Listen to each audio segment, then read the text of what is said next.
Sunday morning. Sunday हा जॉबवाल्यांसाठी special असतो, सुट्टीचा दिवस असतो, पण एका गृहिणीला तो बाकी दिवसांसारखाच असतो. माझा मुलगा तर सॅटर्डेपासूनच संडे एन्जॉय करत असतो.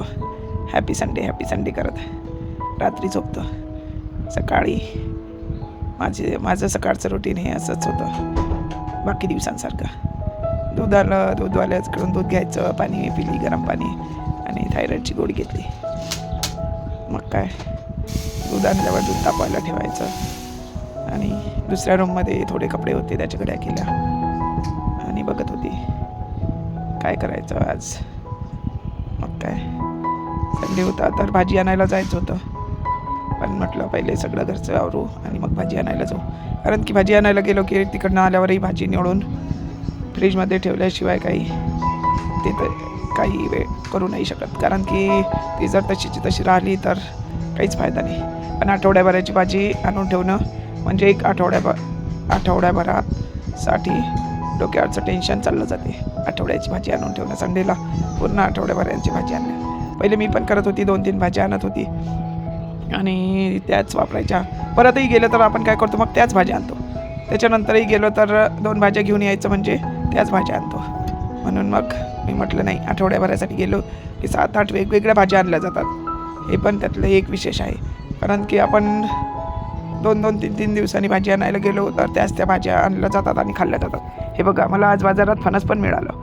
मला फणस खूप आवडतं, पण मिळतच नाही. एकतर मग ते म्हणतात की कापून देत नाही. मग त्या दिवशी फणसावाल्याजवळ छोटं फणस मिळालं तर लगेच घेऊन घेतलं. भाज्या खूप फ्रेश मिळतात. सगळे संडेलाच जास्त फ्रेश मिळतात. कोथिंबीर मस्त फ्रेश होती, एकदम हिरवीगार अशी कोथिंबीर मिळाली. मग काय, सगळ्या भाज्या आवरून घेतल्या आणि अंघोळीला गेली. आणि मी यांना विचारलं काय करू आज, कोणते पराठे करू. बाई येणार नव्हती पोळ्या करायला, तर मग म्हटलं घरी छान आज मेनू करू काहीतरी. पराठ्यापैकी पोट पण भरलं पाहिजे आणि असं वेगळं पण वाटलं पाहिजे. मग म्हटलं काय करू, पालकाचे पराठे करू की बटाट्याचे पराठे करू. मग मला तर माहीत होतं की पालकाच्या पराठ्यापेक्षा बटाट्याचे पराठे तिघांनाही खूप आवडतात. मग बटाटे टाकले आणि बटाट्याच्या पराठ्याची सगळी तयारी केली.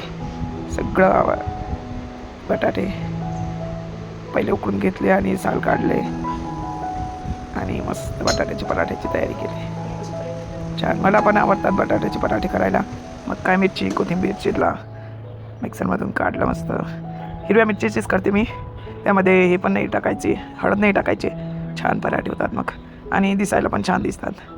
मग बटाटे स्मॅश केले आणि सगळं मिक्स करून पहिले बटाट्याचे गोळे बनवून मग इझी जातात करायला.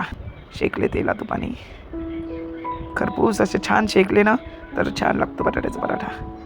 आणि एकदम बटाट्याचे पराठे म्हटले तर मनाली गिनाली त्या साईडला सगळं इकडे बटाट्याचे पराठे, दही, लोणचं असा मेनू असतो. मला तो खूप आवडतो. तर आमचा पण मेनू आजचा असाच होता.